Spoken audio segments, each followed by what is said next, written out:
Constantino I, Naíço, 27 de fevereiro de 272, Nicomédia, 22 de maio de 337, também conhecido como Constantino, o Grande, foi um imperador romano, proclamado Augusto pelas suas tropas em 25 de julho de 306, e que governou uma porção crescente do Império Romano até a sua morte. 2. Foi o primeiro imperador convertido ao cristianismo. Constantino derrotou os imperadores Magêncio e Licínio durante as guerras civis. Ele também lutou com sucesso contra os francos, alamanos, visigodos e sármatas durante boa parte de seu reinado, mesmo depois da reconquista da Dácia, que havia sido abandonada durante o século anterior. Constantino construiu uma nova residência imperial em Bizâncio, chamando-a de Nova Roma. No entanto, em honra de Constantino, as pessoas chamavam-na de Constantinopla, que viria a ser a capital do Império Romano do Oriente durante mais de 1000 anos. Devido a isso, ele é considerado como um dos fundadores do Império Romano do Oriente. Hoje, ela é nomeada o Istambul e foi também capital do Império Turco-Otomano, de 1453 até o final deste em 1922. Fontes. Constantino era um governante de grande importância histórica e sempre foi uma figura controversa. As flutuações na reputação de Constantino refletem a natureza das fontes antigas de seu reinado. Estas são abundantes e detalhadas, mas foram fortemente influenciadas pela propaganda oficial do período, e são muitas vezes unilaterais. Não há histórias de sobreviventes ou biografias que lidaram com a vida de Constantino e do Estado. Os mais próximos subsídios são a vida de Constantino de Eusébio de Cesareia, uma obra que é uma mistura de elogio e hagiografia. Escrito entre 335 e cerca de 339, a Vita exalta virtudes morais e religiosas de Constantino. A Vita cria uma imagem tendenciosamente positiva de Constantino, de que os historiadores modernos vêm frequentemente contestando a fiabilidade. A mais completa Vita secular de Constantino é do anônimo Origo Constantini. Uma obra de data incerta, o Origo concentra-se em acontecimentos militares e políticos, em detrimento de assuntos culturais e religiosos. Ascensão a Augusto do Ocidente. Nascido em Naíço, na Mésia Superior, Ectolni na Sérvia, filho de Constâncio Cloro, ou Constâncio e Cloro, e da filha de um casal de donos de uma albergaria na Bitínia, Helena de Constantinopla, 18, e Constantino teve uma boa educação, especialmente por ser filho de uma mulher de língua grega e haver vivido no Oriente Grego, o que facilitou-lhe o acesso à cultura bilíngue própria da elite romana e serviu no tribunal de Diocleciano depois do seu pai ter sido nomeado um dos 2 Césares, na altura o imperador Júnior, na tetrarquia em 293. Embora a sua condição junto de Diocleciano fosse em parte a de um refém, Constantino serviu nas campanhas do César Galério e de Diocleciano contra os Sassânidas e os Sármatas. A quando da abdicação conjunta de Diocleciano e Maximiano em 305, Constâncio seria proclamado Augusto, mas Constantino seria descartado como César em proveito de Valério Severo, também conhecido modernamente como Severo II, título que jamais usou, para não ser confundido com o grande imperador do século anterior, Septímio Severo. Pouco antes da morte do seu pai, em 25 de julho de 306, Constantino conseguiu a permissão de Galério para se reunir a ele no Ocidente, chegando a fazer uma campanha juntamente com Constâncio Cloro contra os Pictos, estando junto do leito de morte do seu pai em Eburaco, atual Iorque, na Britânia, o que lhe permitiu impor o princípio da hereditariedade em seu proveito, proclamando-se a César e sendo reconhecido como tal por Galério, então feito a Augusto do Oriente. Desde o início de seu reinado, assim, Constantino tinha o controle da Britânia, Gália, Germânia e Hispânia, com sua capital em Augusta dos Tréveros, cidade que fez embelezar e fortificar. Nos 18 anos seguintes, combateu uma série de batalhas e guerras que o fizeram o governador supremo do Império Romano. Como Maximiano desejava retomar a sua posição de Augusto, da qual se havia afastado a contragosto juntamente com Diocleciano, Constantino recebeu-o na sua corte e aliou-se a ele por um casamento em 307 com a filha de 7 anos de Maximiano, Fausta, o que lhe permitiu ser reconhecido tacitamente como Augusto em 308 por Galério numa conferência tetrárquica em Carnunto, atual Petronel Carnuntum na Áustria. Em 309, no entanto, Constantino enfrentaria o seu sogro, que tentava recuperar abertamente o poder, capturando-o em Marsella e mandando assassiná-lo. Em 310, Constantino seria formalmente reconhecido como Augusto por Galério. Severo havendo sido entre mentes eliminado, em 307, por Magêncio, filho de Maximiano que se havia proclamado imperador em Roma, Constantino deveria acabar por enfrentar o seu cunhado para conseguir o domínio completo do Ocidente romano. Após uma série de mediações fracassadas e lutas confusas, Constantino, após apoiar o usurpador africano Lúcio Domício Alexandre, cortando o fornecimento de trigo de Roma, de 308 a 309, desceu em 312 até Itália para eliminar Magêncio.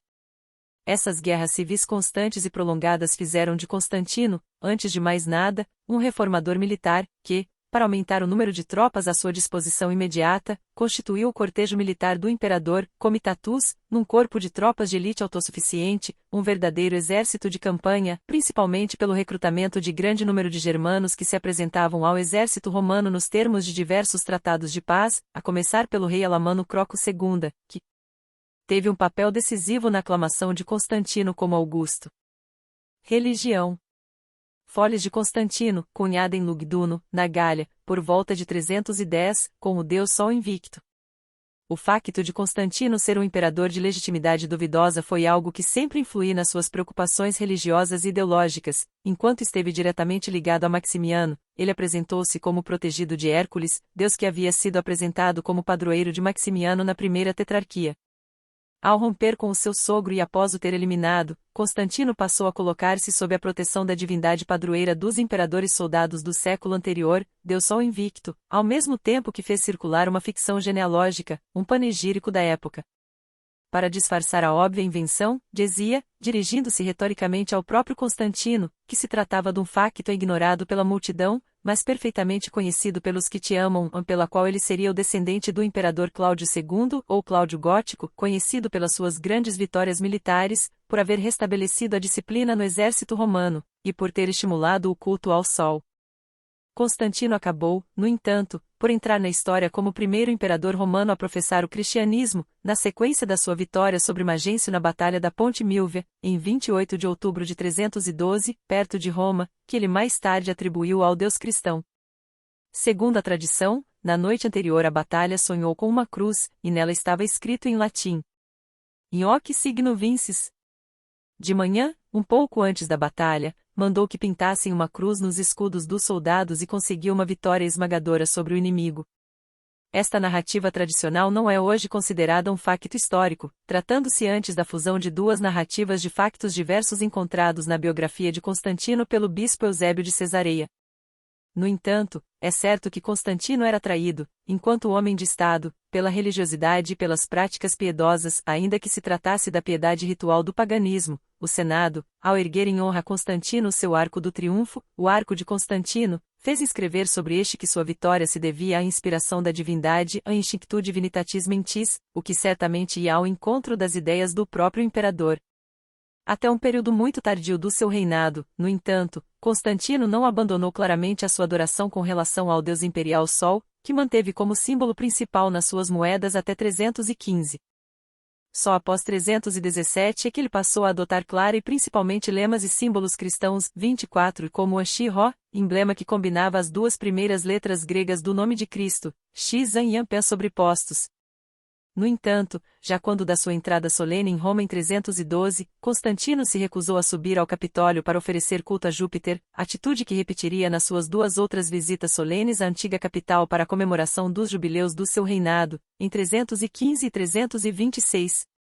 A sua adoção do cristianismo pode também ser resultado de influência familiar. Helena, com grande probabilidade, havia nascido cristã e demonstrou grande piedade no fim da sua vida, quando realizou uma peregrinação à Terra Santa, localizou em Jerusalém uma cruz que foi tida como a Vera Cruz e ordenou a construção da Igreja do Santo Sepulcro, substituindo o templo a Afrodite que havia sido instalado no local, tido como o do sepultamento de Cristo, pelo imperador Adriano. Mas apesar do seu batismo, há dúvida se realmente ele se tornou cristão. A Enciclopédia Católica afirma: Constantino favoreceu de modo igual ambas as religiões. Como sumo pontífice ele velou pela adoração pagã e protegeu seus direitos. E a Enciclopédia Hydra observa: Constantino nunca se tornou cristão. No dia anterior ao da sua morte, Constantino fizera um sacrifício a Zeus, e até o último dia usou o título pagão de Pontífice Máximo, Pontifex Maximus. E, de facto, Constantino, até ao dia da sua morte, não havendo sido batizado, não participou de qualquer ato litúrgico, como a missa ou a Eucaristia. No entanto, era uma prática comum na época retardar o batismo, que era suposto oferecer absolvição a todos os pecados anteriores, e Constantino, por força do seu ofício de imperador, pode ter percebido que as suas oportunidades de pecar eram grandes e não desejou desperdiçar a eficácia absolutória do batismo antes de haver chegado ao fim da vida. Reformas religiosas, militares e administrativas. Constantino legalizou e apoiou fortemente a cristandade por volta do tempo em que se tornou imperador, com o Edito de Milão, mas também não tornou o paganismo ilegal ou fez do cristianismo a religião estatal única. Na sua posição de pontífice máximo, cargo tradicionalmente ocupado por todos os imperadores romanos, e que tinha a ver com a regulação de toda e qualquer prática religiosa no império, estabeleceu as condições do seu exercício público e interferiu na organização da hierarquia quando convocado, seguindo uma prática, no que diz respeito aos cristãos, que já havia sido inaugurada por um imperador pagão, Aureliano, que fora chamado a arbitrar uma querela entre o bispado de Antioquia e o bispado de Roma, que excomungara Paulo de Samósata, bispo de Antioquia, por heresia. O imperador reafirmara o que já era do direito circunscricional da Igreja Romana, ou seja, que as igrejas cristãs locais, no que diz respeito à sua organização administrativa, inclusive quanto à eleição dos bispos, deveriam reportar-se à Igreja de Roma, a capital. A sua vitória em 312 sobre Magêncio resultou na ascensão ao título de Augusto Ocidental, ou soberano da totalidade da metade ocidental do Império, reconhecida pelo pagão Licínio, único Augusto do Oriente após a eliminação de Maximino Daia. A vitória de Constantino teve uma consequência militar imediata. Constantino aboliu definitivamente a guarda pretoriana, que havia sustentado Magêncio e, com ela, os interesses políticos da aristocracia italiana, substituindo-a por um corpo de tropas de elite ligadas à pessoa do imperador, as escolas palatinas, que, a partir daí, seriam o núcleo do sistema militar romano, enquanto os velhos corpos de tropa territoriais eram negligenciados. Fundação de Constantinopla. Para resolver definitivamente o problema logístico da distância entre a capital e as principais frentes militares da época, sem recorrer ao expediente de uma residência imperial interina, Constantino reconstruiu a antiga cidade grega de Bizâncio, que dedicou em 11 de maio de 330 chamando-a de Nova Roma, dotando-a de um senado e instituições cívicas, 14 regiões, um fórum, distribuições de trigo, um prefeito urbano, semelhantes aos da antiga Roma. Tratava-se, no entanto, de uma cidade puramente cristã, dominada pela Igreja dos Santos Apóstolos, junto à qual se encontrava o mausoléu onde Constantino seria sepultado. 38 Os templos pagãos de Bizâncio foram nela preservados, mas neles foram proibidos os sacrifícios e o culto das imagens dos deuses. 39 Após a morte de Constantino, Bizâncio foi renomeada Constantinopla, tendo-se gradualmente tornado a capital permanente do império. A fundação de Constantinopla foi complementada pelo Tratado Foedus, realizado entre Constantino e seus descendentes com os godos, que, a partir de 332, passaram a defender a fronteira do Danúbio e fornecer homens ao exército romano, em troca de abastecimentos. 40. A mudança da capital imperial enfraqueceu a influência do Papado de Roma e fortaleceu a influência do bispo de Constantinopla sobre o Oriente, um dos eventos notáveis que provocariam futuramente o grande cisma do Oriente. Istambul, em turco, Istambul, a antiga Bizâncio e Constantinopla, nome ainda usado em várias línguas, como no grego, Constantinópolis, é a maior cidade da Turquia e rivaliza com Londres como a mais populosa da Europa, com 15.067.724 habitantes na sua área metropolitana em 2018. A grande maioria da população é muçulmana, mas também há um grande número de laicos e uma ínfima minoria de cristãos e judeus. É a capital da área metropolitana, Büyükşehir, e da província de Istambul, a qual faz parte da região de Mármara. No passado foi a capital administrativa da província de Istambul, na chamada Rumélia ou Trácia Oriental. Foi denominada Bizâncio até 330 d.C., e Constantinopla até 1453, nome bastante difundido no Ocidente até 1930. Durante o período otomano, os turcos chamavam-na de Istambul, nome oficialmente adotado em 28 de março de 1930. Foi a capital do Império Romano do Oriente e do Império Otomano até 1923, cujo governante máximo, o sultão, foi durante séculos reconhecido como califa, o chefe supremo de todos os muçulmanos, o que fazia da cidade uma das mais importantes de todo o Islão. Atualmente, embora a capital do país seja Ankara, Istambul continua a ser o principal polo industrial, comercial, cultural e universitário. Aí estão sediadas mais de uma dezena de universidades do país. É a sede do Patriarcado Ecumênico de Constantinopla, sede da Igreja Ortodoxa. A cidade ocupa ambas as margens do Estreito do Bósforo e do norte do Mar de Mármara, os quais separam a Ásia da Europa no sentido norte-sul, uma situação que faz de Istambul uma das únicas cidades que ocupam dois continentes. 3 é a parte central da parte europeia, por sua vez dividida pelo estuário do Corno de Ouro. É usual dizer-se que a cidade tem 2 ou 3 centros, conforme se considere ou não que na parte asiática também existe um centro. No lado europeu há 2 zonas com mais destaque em termos de movimento de pessoas e patrimônio cultural: o mais antigo, onde se situava o núcleo da antiga Bizâncio e Constantinopla, correspondente ao atual distrito de Fatih, fica a sul do Corno de Ouro, enquanto Beyoğlu, a antiga Peraí, onde se situava o bairro europeu medieval de Gálata, fica a norte.